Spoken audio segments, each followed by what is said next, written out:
ভাবি একটু আসতে ভাবি, অনেক ব্যথা পাচ্ছি তো। জারিফ একটু অপেক্ষা করো, একটু পরে সব ঠিক হয়ে যাবে জারিফ। ভাবি আর পারতেছি না, অনেক ব্যথা পাচ্ছি আমি। জারিফ একটু অপেক্ষা করো, নাহলে বুঝতে পারছো না তুমি কি হয়ে যাবে।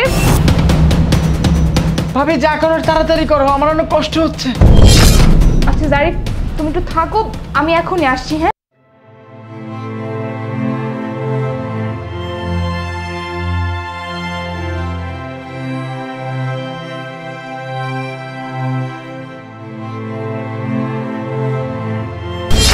আর একটা কথা বলবো না। তুমি জারিফকে নিয়ে রুমের মধ্যে কি করছো আমি নিজের চোখে দেখেছি। কি তোমার ছোট ভাইয়ের সাথে? মানে কি বলছো তুমি? হ্যাঁ তোমার সেন্স ঠিক আছে? তুমি কি বলছো? এই চোরের মার বড় গলা, আমার বড় বড় কথা বলতেছো। তুমি আমার ছোট ভাই নিয়ে কি করছো? তোমার লজ্জা করে না? ছি মেঘছি, আমি তো তোমার মতো মানুষের সাথে সংসার করেছি, এই তোমার মেন্টালিটি ছিল? ছি, আমি ভাবতেও পারছি না যে তুমি সব কিভাবে থিঙ্ক করছো। আমি নিজের চোখে সবই তো দেখলাম।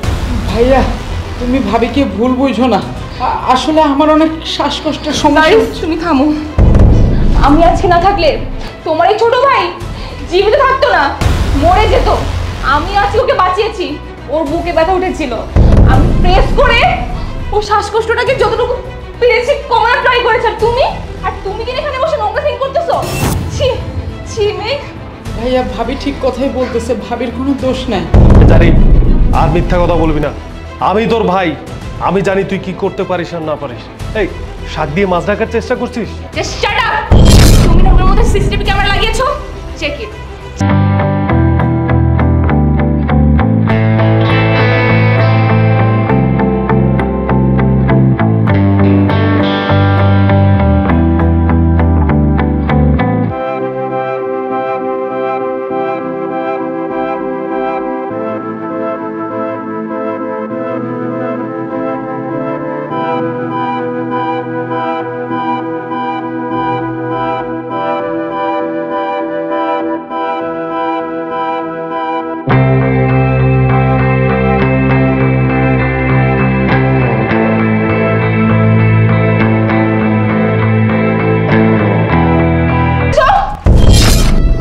ভুল তো মানুষই করে, তাই না?